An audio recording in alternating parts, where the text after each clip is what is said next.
L'intelligence artificielle va-t-elle remplacer votre psy? Les intelligences artificielles fascinent et inquiètent en même temps. Oui, elles peuvent nous répondre et donnent même l'impression de nous comprendre. Mais il leur manque l'essentiel, nécessaire à un véritable travail thérapeutique, les émotions, le sens clinique.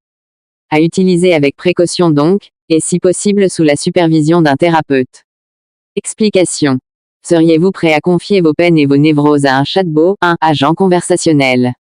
Sera-t-il un jour possible de s'allonger sur le divan d'un robot thérapeute? Si l'idée nous fait encore sourire, elle ne relève pas totalement de la science-fiction. En 2017, après 20 ans de recherche menée avec des experts en intelligence artificielle, une équipe de psychologues de l'université Stanford, aux États-Unis, a, par exemple, développé le robot conversationnel Vobo, pour venir en aide aux patients dépressifs grâce au déploiement de la pensée positive prônée par les thérapies comportementales et cognitives, TCC. Le principe, au fur et à mesure que le patient écrit sur le clavier ses pensées négatives, le programme intervient, posant des questions. Qu'est-ce que cette pensée dissimule? Comment la reformulerais-tu? Proposant des petits exercices ou des paroles de réconfort. Si le sujet écrit « Je n'ai pas d'amis », le programme répondra par exemple « Vous êtes dans un cycle de pensées négatives. Dites-vous plutôt que votre famille pense à vous. » Accessible 14h24, le programme Vobo a démontré son efficacité sur la dépression autodiagnostiquée, par rapport à un groupe sans traitement, selon une étude publiée en 2019 dans le JMIR Mental Health. Il n'a toutefois pas été comparé à une véritable psychothérapie. Dotée de capacités infinies, l'intelligence artificielle ne cesse d'accroître sa puissance. Si bien qu'on lui prête une âme et des émotions visage en pleine réflexion. C'est quoi, une psychothérapie? Le simple fait de se confier peut-il être assimilé à un suivi psychologique? S'interrogeait alors le New York Times. Pour les psychologues, la réponse est négative. À leurs yeux, même les avantages prêtés à ces psychothérapies, en ligne pratiquées par des IA n'en sont pas réellement. Leur disponibilité permanente n'est pas un atout, car le but d'une thérapie, c'est d'apprendre aux patients à se passer de nous, affirme ainsi Jean-Paul Santoro, psychologue spécialiste du numérique et créateur du site PsychéClick. Comme, si la machine répond au patient dès qu'il en a besoin, elle devient une béquille permanente, et payante, qui l'empêche d'avancer vers l'autonomie psychique. Il peut être aussi tentant de se confier de manière anonyme, sans craindre le regard et le jugement d'une autre personne, mais si on a peur d'être jugé par son thérapeute, c'est une projection qui dit quelque chose de nous et qui peut aussi nourrir le travail thérapeutique, poursuit le spécialiste.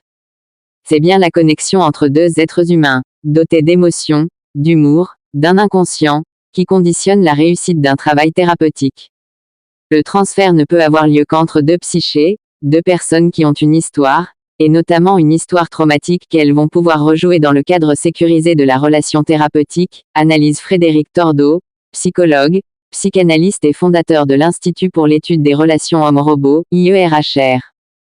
Un psychologue n'est pas juste un professionnel qui a fait 5 années d'études théoriques, ce que ChatGPT pourrait très bien intégrer dans son programme. Ce qui compte, c'est aussi l'expérience clinique, l'alliance thérapeutique, estime Jean-Paul Santoro. Un psy peut aussi interpréter le langage non verbal, yeux qui brillent, voix qui tremble, parler de son propre ressenti pour aider le patient à puiser plus loin en lui-même, ce qu'une IA sera toujours incapable de faire, même si on la dote un jour d'une caméra. Pas un remplaçant, mais un assistant. Certes, les IA ne remplaceront jamais les thérapeutes en tant que tels, elles peuvent toutefois les aider dans leur pratique, en leur faisant par exemple gagner du temps dans leurs recherches, articles spécialisés en lien avec un thème précis, ou dans l'établissement d'un diagnostic, à partir d'une liste de symptômes. On peut aussi imaginer que ChatGPT pourrait nous assister dans l'écriture d'un rapport lié à un test de QI en reformulant certains résultats, suggère Jean-Paul Santoro.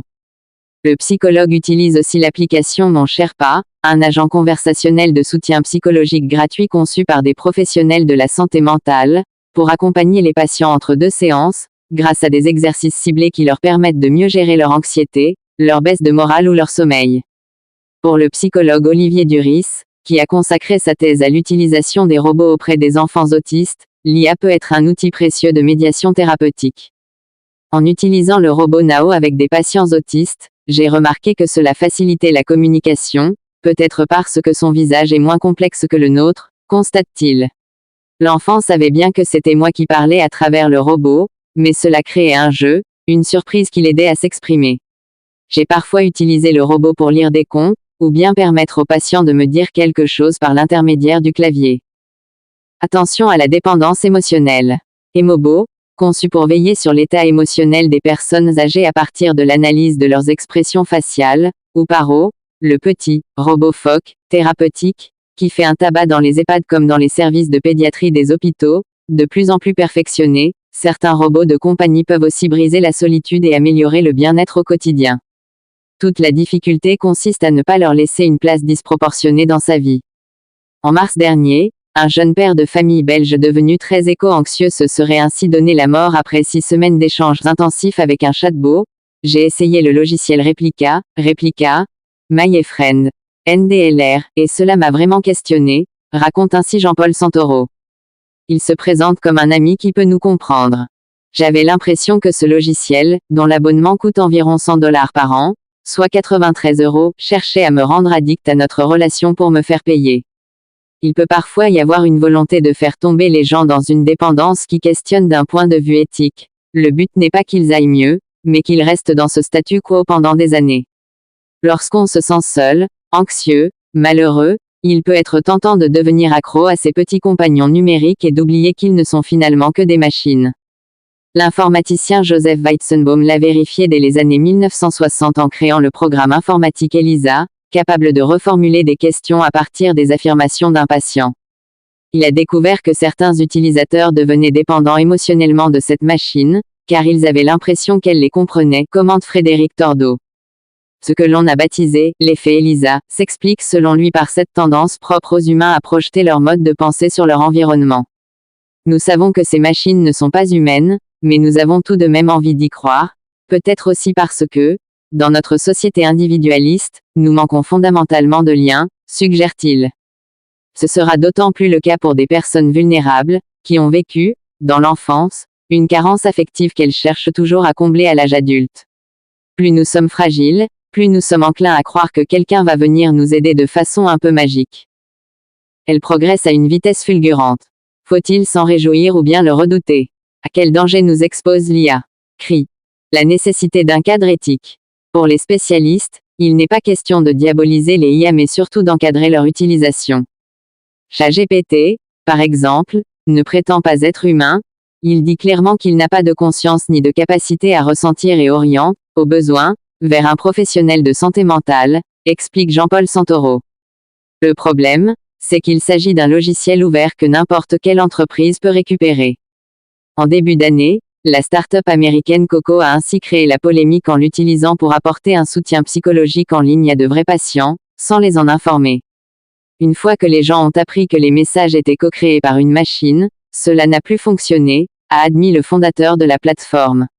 L'empathie simulée semblait bizarre, vide, même si nous jugeons parfois notre psy peu bavard ou trop distant, nous brûlons souvent de savoir ce qu'il pense, ce qu'il ressent. Au-delà de ses connaissances théoriques, c'est sans doute finalement bien son « humanité » qui nous le rend si précieux.